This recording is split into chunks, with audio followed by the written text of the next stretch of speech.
This presentation is in follow-up to a conversation that we had with parents at our Form 6 reception and MYP Parents Information Evening on October 17th, 2016. This presentation is primarily geared towards parents who are unable to make that evening, but of course can be shared with other members of the community as we best see fit. So in our presentation today, we're going to cover three main things. First, a bit of a talk about the future. Second, we'll look at the IB. And finally, and for the bulk of our time, we'll speak about Form 6 assessment more specifically. So to begin, I want us to think about the year 2046. Our boys, who roughly are 11 years old right now, will be approximately 41 years old at that time, entering the sort of prime, you could say, of their working life. What will that future look like? What kind of world will they be inheriting? We see some ideas there of perhaps what might be taking place in the world at that time. But the important thing to note, no matter how far-fetched some of these ideas are or how realistic they are, is that the world that they're going to inherit will be unpredictable. It's going to be something that will be full of unknowns for not only us, but also for our boys. So how do we help to craft an education that's going to best prepare them for that uncertain future? Sometimes what we do, either as parents or as adults or as teachers, is we project onto the boys, right? We project what life was like for us when we were their age, or what life was like for us when we began to work. And we think of that experience and project that onto the boys. In my opinion, I think that the future is something that's going to be drastically different to what we experienced ourselves. And so we have to be mindful of falling into that trap of putting onto them what we also experienced ourselves as being sort of an ideal preparation. What I would suggest is as we talk about things like the knowledge economy and knowledge management, terms that have been around for a while, and we think about how we apply that to education, what does it mean to live in a world where knowledge is far more readily available at our fingertips? What does it mean to live in a world where knowledge is changing all the time, more now than ever before in our past? There is more access to information, quicker access to information, and what we held to be true is changing more frequently than we ever have had before in the past, in large part due to the number of sort of scientific discoveries or rediscoveries that we're making, but also in many ways through which we view the past and view history. And so for us, the notion of knowledge as being the pinnacle or being the end goal of education itself, I think is one that will hold less relevance for us in the future and for our boys in the future than what it holds for us now. And so thinking about what kinds of things can we equip our boys with?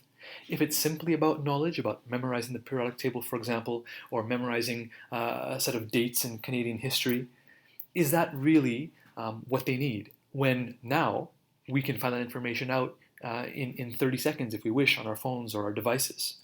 What will that look like, that access to information? What will that look like 30 years from now? Arguably, it'll be even quicker for us to be able to access that information. So what becomes more important now is giving students the tools, the skills to equip them to know how to handle the almost abundance, the overabundance of knowledge that they'll have access to. Giving them the ability to discern what knowledge looks like, identify bias, be able to interpret and know where to get their information from.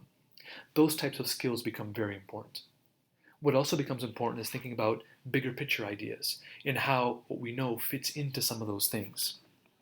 And why this is why for me this is a really sort of exciting time for us, because as we talk about conversations around the MYP and what we hope to engage in over the next year definitely and further on into that, is because the MYP for me structures this very well for us. It gives us opportunity to think about the future, and I think best helps prepare our boys for that uncertain future in which they'll be taking over our world when they're 41 years old. So the reason why I say that I think the MYP is particularly well suited for this, one, not what's listed here, but the MYP is a content-free program. It's a curricular framework that doesn't come specifically with ideas of what you must teach when attached to it. What it does come with are some of these things. And then it's down to the school to figure out what is most relevant for their students. A student in Toronto is going to want to learn something very much differently than a student in Mombasa, where I was formerly working. Those educational needs and contexts will be different. And we know that students learn best in the context from which they come, that examples and knowledge and so on are rooted in the part of the world and experiences that the boys and girls have. And in our case, it'll very much be rooted and centered around what we believe here to be of value from an educational standpoint. But what the MYP allows us to do is to create this sort of framework that is driven by some of these really big ideas that are going to help us to prepare our boys adequately for the future. So the first one being skills-based. That becomes really important for us, as I mentioned in the previous slide. That skills will form the foundation of our boys being able to negotiate and handle that uncertain future. So whether it be skills around how to handle knowledge, about how to research, how to create primary sources of information to contribute to the global edifice of knowledge, if you will, whether it be about collaboration and teaching boys about collaborative skills so that they can be better collaborators and better team players as they get older, and whether it be thinking about communication as being critical to us, being able to spread our ideas. So the fact that MYP is skills-based is really important, and I think better prepares our boys for the future. Being concept-driven is also really important because concepts are those big ideas. Concepts are the bigger understandings that we want our boys to come away with. Knowledge is what helps to build our understanding of concepts, but what we want our boys to be able to have conceptual understanding such that they can go from context to context and be able to understand and see similarities and differences across those different contexts. And at the level of conceptual understanding, they'll be able to bridge that across. So for example, if we look at immigration and immigration patterns as being a higher level concept, and we can look at that in several different contexts. We can look at the current wave of migration that's taking place in Syria, for example, and what's happening there. And we can look at the causes and consequences of some of those immigration patterns. We can also look at it in the context of immigration to Canada in the 60s and 70s. And we can possibly, in our analysis of those two contexts, be able to see some similarities and differences and begin to glean some bigger understandings. And conceptual understanding will help to bridge that gap between those two what might seem like disparate contexts. And so conceptual understanding becomes really important for us and for our boys. In addition, it also helps to invoke higher order thinking skills beyond knowledge and understanding and memorization. It talks more about things like analysis and evaluation and synthesis and creating. That's more in the realm of conceptual thinking and understanding. Internationally minded becomes a really important feature as well. We know that in our world it's becoming increasingly complex, and no longer can we approach really any topic from one point of view. There are multiple points of view, always, on every issue, on every topic that we discuss. In any subject domain. And so being aware of multiple points of view, understanding that people from different backgrounds with different experiences will look at things in a different way, and being able to negotiate that becomes really important for our boys. The fourth one there is around interdisciplinary learning. That as being a cornerstone of the MYP. In fact, it's mandated by the MYP that we engage in that type of learning. And what that speaks to is this idea that disciplines are not, they don't work in isolation. There is tremendous interconnection between various disciplines. In many ways, disciplines are there for our own convenience. But particularly when we want to understand a more complex phenomenon in the world, it is almost impossible to do so through one lens only. If we take a very simple example of global warming, for example, we cannot analyze global warming strictly from an environmental lens. We have to look at the economic side, the political side, the biological side, the chemistry side, the environmental side, to be able to get a more well-rounded understanding of the phenomena of global warming.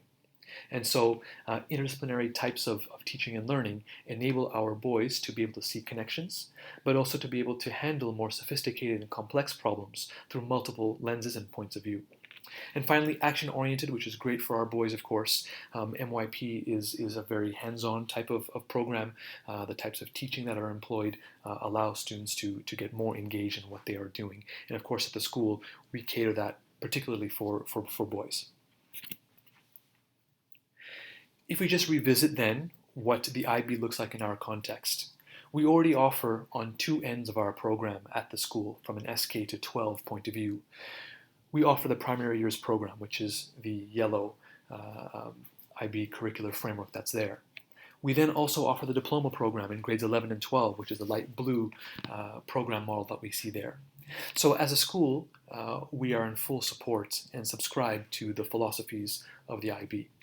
And completing that spine, completing the continuum with the middle years program, for us becomes something where we're able to build greater coherence across our entire program and offer boys a more seamless education from their SK to grade 12 experience. Again, the primary years program is from SK to 5. What we project is that our MYP program, the middle years program, will be from grade 6 to grade 10. And our IB diploma program goes from grade 11 and 12. And having had the diploma program at the college now for 20 years really speaks to our level of commitment as well as experience with the IB programs. Just to revisit our implementation plan, and a lot of the words that we see here are sort of formal language that the IB uses. And so for us in this year, we are in what the IB would call a consideration year, where we are currently making some enhancements to our Form 6 program, which we'll speak a bit more about today. But it's meant to be a year of reflection and planning and preparation. And so next academic year, 2017-2018, we will begin formally what the IB calls the candidacy phase. And in the candidacy phase, what we envisage is turning over Form 6, Form 7, and Year 1, or Grade 8, into our MYP style of program. And from there in the subsequent year, it'll then progress to Grade 9, or Year 2. So in 2018-2019, it'll be 6, 7, 8, and 9, all doing the MYP. And in 2019-2020, we hope to be able to complete our process of implementing the MYP by roping in foundation year, or grade 10, to now be the last grade that's then added to the MYP. And we hope to have our authorization in that year, with our first graduates being in 2020. Just one thing to make explicit here, it would be our current Form 7 students who would, in the end, be our first graduating class of MYP students, and our current Form 6 students would be our second. This gives us a bit of context around the IB generally. I think it's important for us to be able to situate the MYP in a bit of historical context around the IB. Very briefly, a few dates I would like to highlight here. One is the founding of the IB in 1968, as well as the diploma program also in 1968. So it's a program that has been well established, has changed with time, based on educational research, based on needs and demands of schools and of parents and of students, has changed over a period of time to be what it is today. In 1994, you can see at the bottom there with the orange, the middle years program in 1994 is when it came into existence, and in 1997, the primary years program. A few other things to highlight. In 2009, you'll notice that there were 100,000 diploma exam candidate students in the world. So 100,000 students wrote those examinations and were candidate students. Now the number's up to about 130,000, I believe, is what the most recent number is.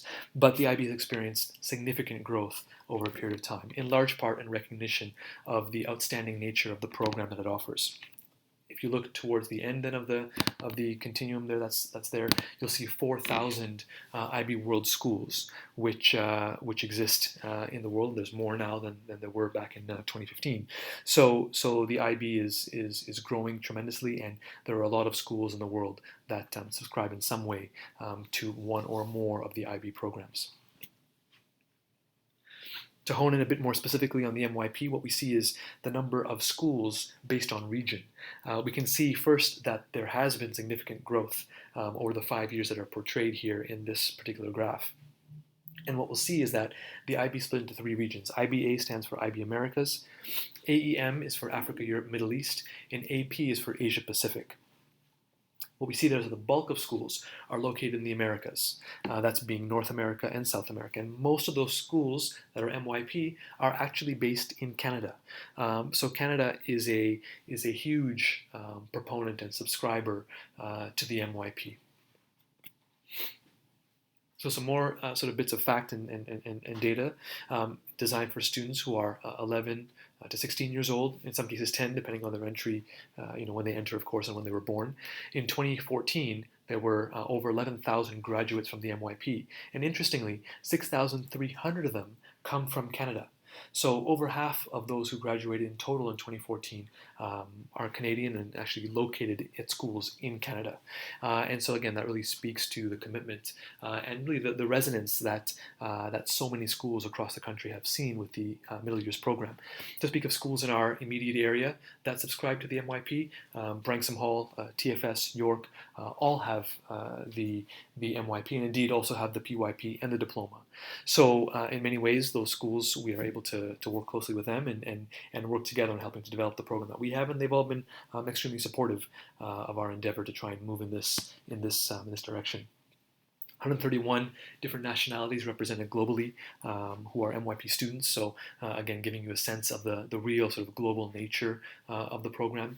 And the last note there around the exhibition, personal project, and extended essay. For those who had boys go through the PYP, you'll know about the exhibition experience that your boys went through, the culminating experience of the PYP.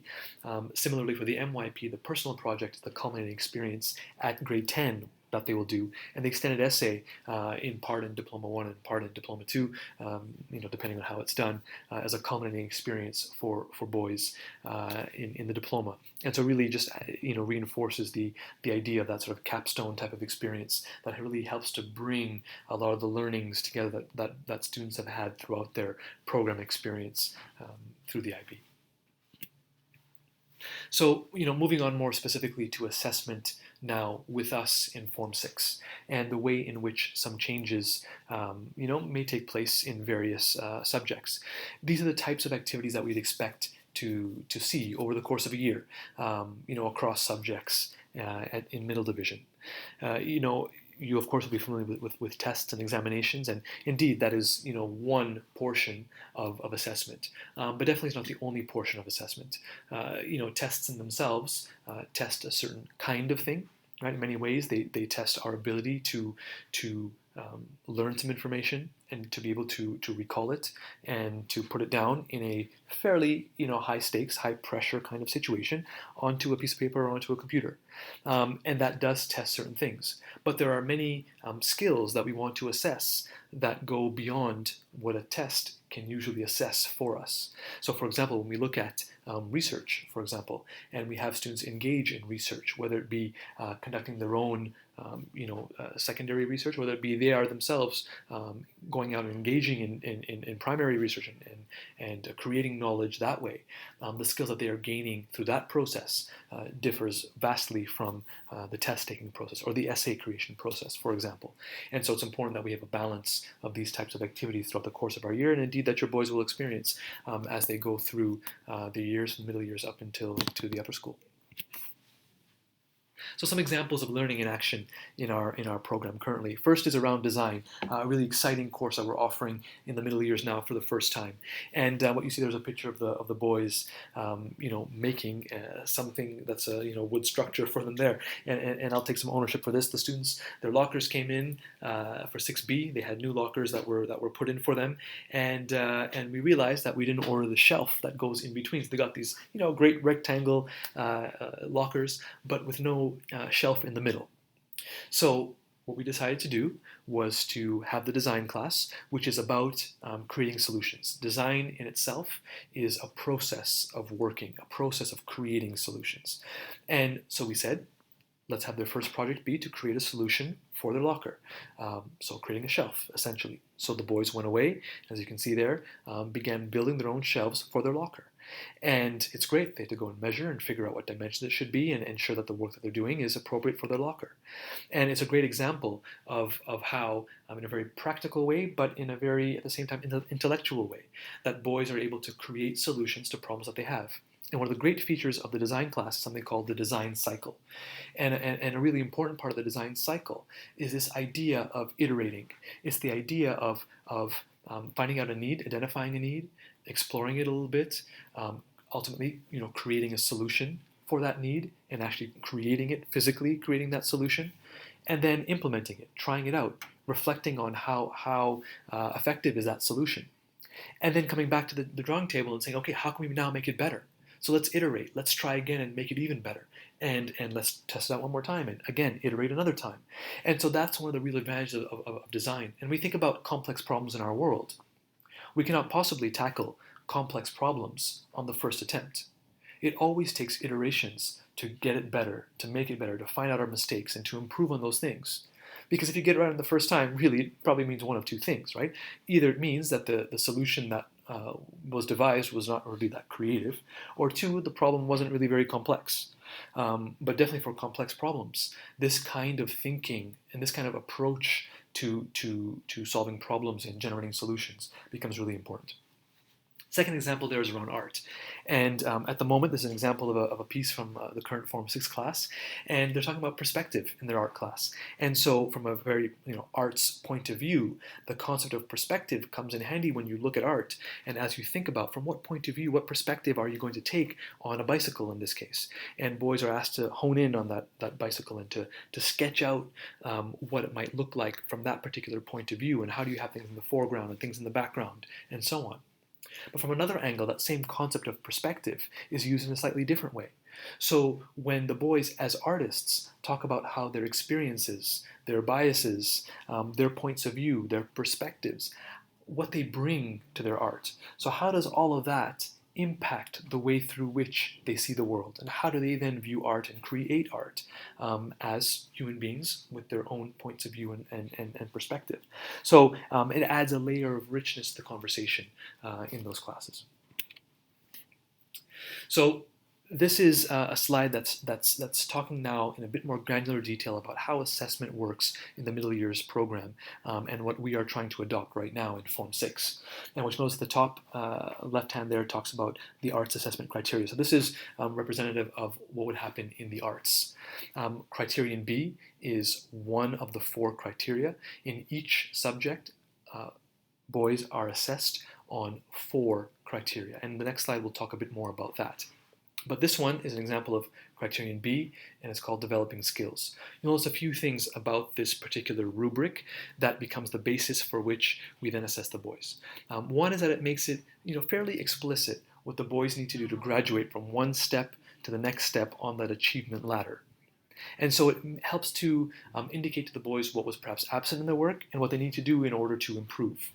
So in this case, what you notice is that there are 5 levels. The 0 level, we don't really anticipate using very much. So really there are 4 levels, right? 1 and 2 as a band, 3 and 4, 5 and 6, and then 7 and 8 as being the 4 different levels that exist for a total mark out of 8. So the rubric is out of a total score of 8 with 4 different bands. And within that, what we see then on the right-hand side now are descriptors. And those are qualitative descriptors that help to describe the piece of work. This is a template, standard sort of rubric that exists here. And for each individual task, teachers will modify and make more specific the rubric to take into account the actual assessment that's being done. So if you have a quick look and just look at the difference between a 1 and a 2, and the use of the word limited, for example, and the 7 and 8 level with the use of the word excellent. So it gives a sort of graduated sense of what a boy needs to do to be able to progress from one level to the next. Now, of course, the idea of excellent and limited is up for interpretation, right? There is some subjective notion to what that is. And that's the focus of a lot of professional development and so on that we do at the school to help teachers to be able to discern amongst themselves and amongst various teachers who may teach the same subject, for example, what excellent work looks like and what substantial or adequate work might look like. So that's an important feature of this rubric. A second thing to keep in mind about the rubric is that you cannot perform arithmetic operations on this. Just because there's numbers attached to it doesn't mean you can begin dividing and adding or multiplying to those numbers. Because each of those numbers is attached to a qualitative descriptor. And the qualitative descriptor is what's most important. So for example, a student who gets an 8 versus a student who gets a 2 doesn't mean that the student who got the 8 did 4 times better than the student who got the 2. It's not in magnitude that way.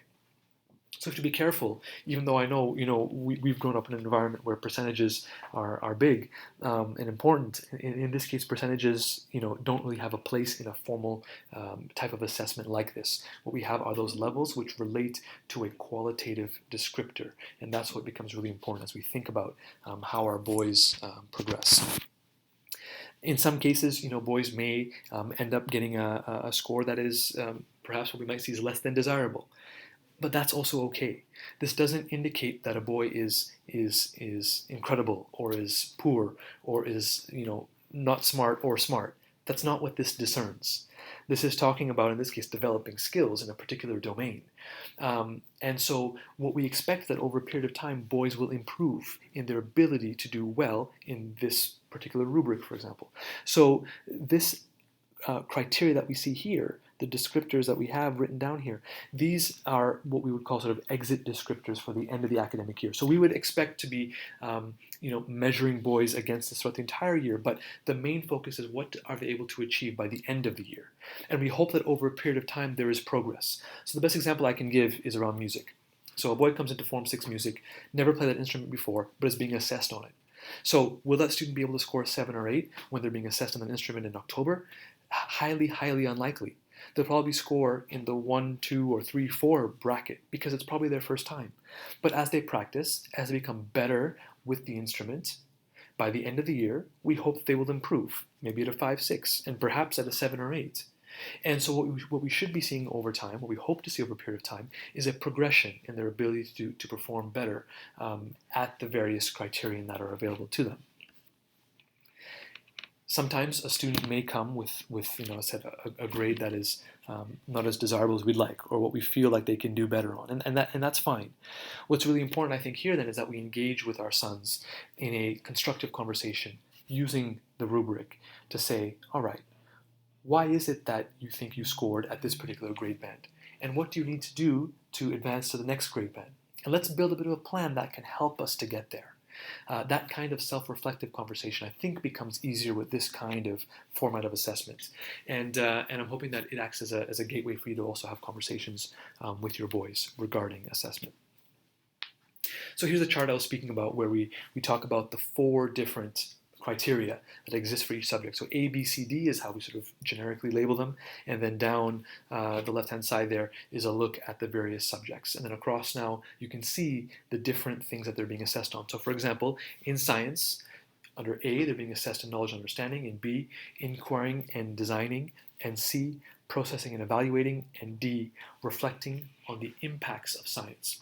So what you can see is a really holistic, sort of well-rounded idea of what it means to assess a student in the sciences.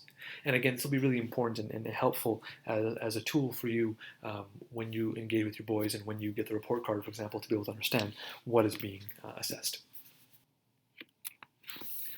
So arriving at an achievement level becomes something that's important for us to be able to understand. So on the report card, a student will see 4 grades like this broken down per criterion that they have in a given subject. So again, 4 criteria per subject with a grade specified here. So in this case, in criterion A, they would score a 6, in criterion B, a 4, and so on and so on. We can add those numbers up, and in total equals 25 out of a possible 32. Now again, you can't divide 25 by 32 to get a percentage, even though we may be pulled in that direction. Because 25 is a sum of all those various 4 numbers that we have there. And those in turn reflect to a given qualitative descriptor. So if you want to understand what a 25 means, we actually really need to dig a little bit deeper into these 4 different criteria to understand how a boy scored and perhaps why they scored that way. That being said, the IB does give us a tool to be able to take this score of 25 and to aggregate these 4 numbers together and the score of 25 out of 32 and to put it into one single number for that overall subject. And the IB gives us a table, a conversion table, to help us to do that. So in this case, here's the boundary table. It goes from score 1 to 7, and the boundaries are below it there. So what we notice is that for a boy who scores a 25 would fall into the grade 6, into the score of a 6 band. Now notice that it's a band. So if a boy scores a 24 or a 27, it's still a 6. There is no 6 minus or 6 plus. It's still a 6. And the reason that is because it's an acknowledgement that there's human error. And so banding helps in some way to acknowledge human error and to say, like, look, we can't, really discern the ability of a boy down to 1/32 of a grade, right? That in some way, by clustering bands together, we're acknowledging that there is some margin of error here that can take place when dealing with human beings, as we would expect. And so therefore, the banding exists that way, and philosophically, something that we subscribe to.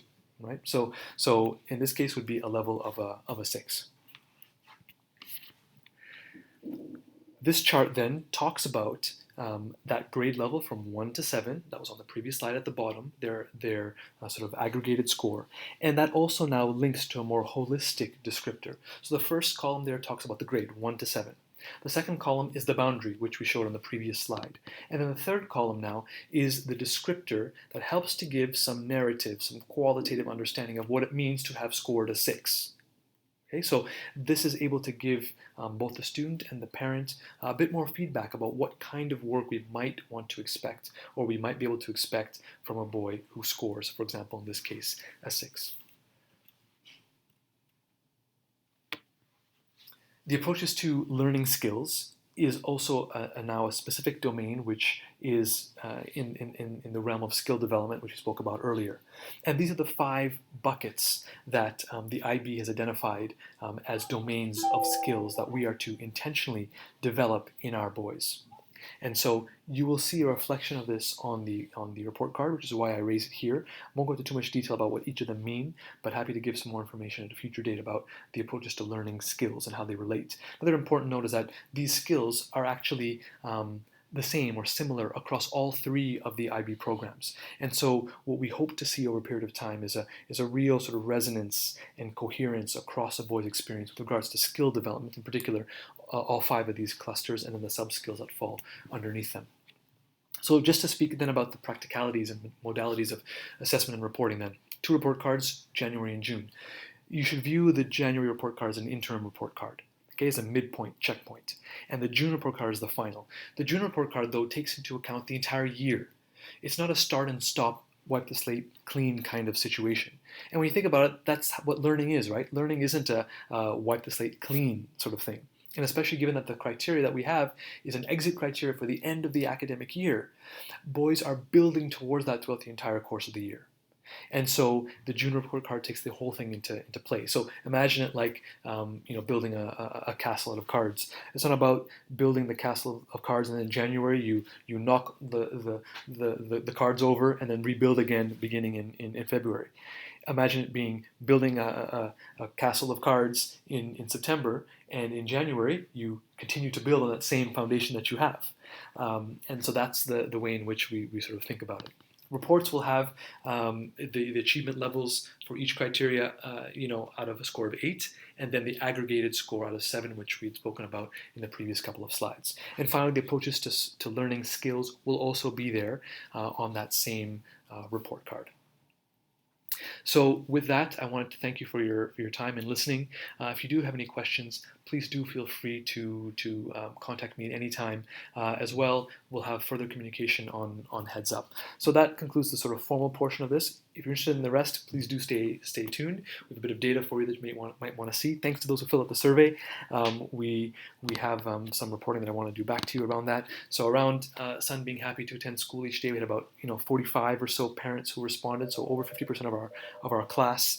And so what we see there is that a very high number of parents are strongly agree or agree with that statement, which is wonderful. Around learning experiences that promote higher level of thinking, again, we see a similar kind of thing there, with 60% strongly agreeing. When we look at my son gaining exposure to global points of view, again, 60% strongly agreeing, 35% agreeing, and 5% who disagree. And lastly, satisfied with my son's experience, 65% strongly agree, 35% agree. And so thank you for your feedback there. Also, the qualitative stuff that you've written is also very helpful for us. Please do feel free to give us any feedback that you have. It only helps us to grow and to get better. So please do not hesitate to give your feedback to us. Again, thanks for your time and for listening, and hopefully we'll be able to speak again soon.